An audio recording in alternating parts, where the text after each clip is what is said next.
नमस्कार, आप देख रहे हैं MTV न्यूज। मैं हूं शहर की ताजा तरीन खबरों के साथ आराधना झा। आइए एक नजर डालते हैं आज के हेडलाइंस पर। समाजवादी पार्टी के भिवंडी शहर पूर्व विभाग कार्यालय का उद्घाटन समाजवादी पार्टी के महाराष्ट्र प्रदेश अध्यक्ष अब्बू आजिम आजमी के हाथों संपन्न हुआ। इस अवसर पर समाजवादी पार्टी के सैकड़ों समर्थक उपस्थित थे। वहीं पर महाराष्ट्र प्रदेश अध्यक्ष अब्बू आजिम आजमी ने अपने सबसे करीबी वकील भाई को पूर्व विभाग की जिम्मेदारी सौंपते हुए समाजवादी पार्टी को आगे बढ़ने का आश्वासन दिया। नवनिर्वाचित भिवंडी शहर पूर्व अध्यक्ष वकील भाई ने महाराष्ट्र प्रदेश अध्यक्ष अब्बू आजमी का भव्य स्वागत किया।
में समाजवादी पार्टी ने अपने कार्यकर्ताओं की एक सभा का आयोजन किया, जिसमें मुख्य रूप से उत्तर प्रदेश के इलाहाबाद जिले के अध्यक्ष डॉक्टर नूर आलम के साथ महाराष्ट्र प्रदेश अध्यक्ष अब्बू आजिम आजमी भी उपस्थित थे। वहीं पर महाराष्ट्र प्रदेश अध्यक्ष अब्बू आजिम आजमी ने भिवंडी शहर के विभिन्न पदों के कार्य करने हेतु पद का वितरण किया गया। भिवंडी समाजवादी पार्टी कार्यकर्ताओं ने अपने चहेते नेता का भव्य स्वागत किया।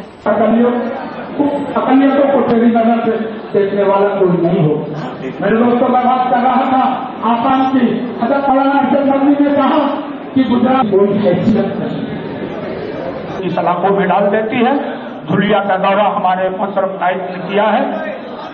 मेरे दोस्तों, मैं सिर्फ आपसे यही कहूंगा कि फरेब खाए हैं।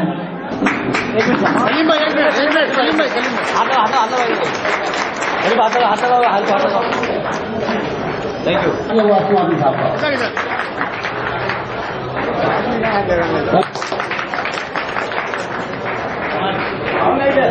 तालियां बरकरार रहिए।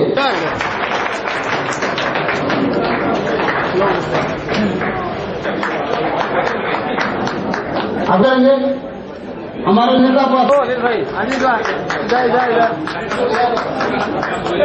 अनिल सिद्दीकी साहब उससे बात करेंगे। आपको शिकायत नहीं सकता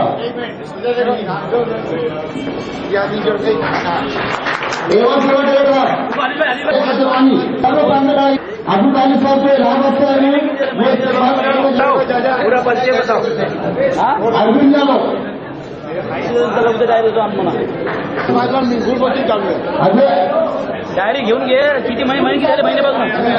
hello Singh okay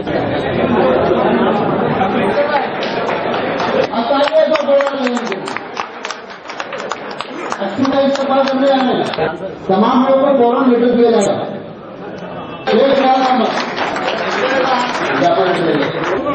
Mohammad Umar Azmi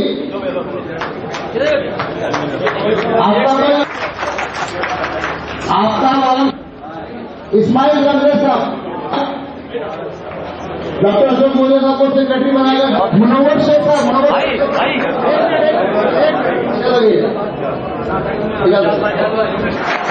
doctor Ansari Khan Abdullah साथियों खान अब्दुल्ला साहब को भिवंडी पावर लूम बबलू अबरार अहमद राहत शेख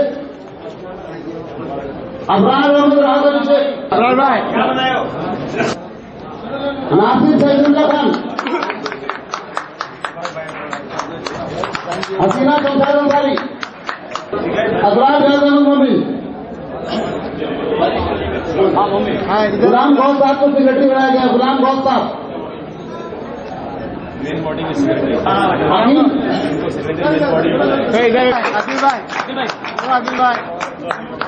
हाथ में आ जाएगा। दोस्तों साथियों थैंक यू।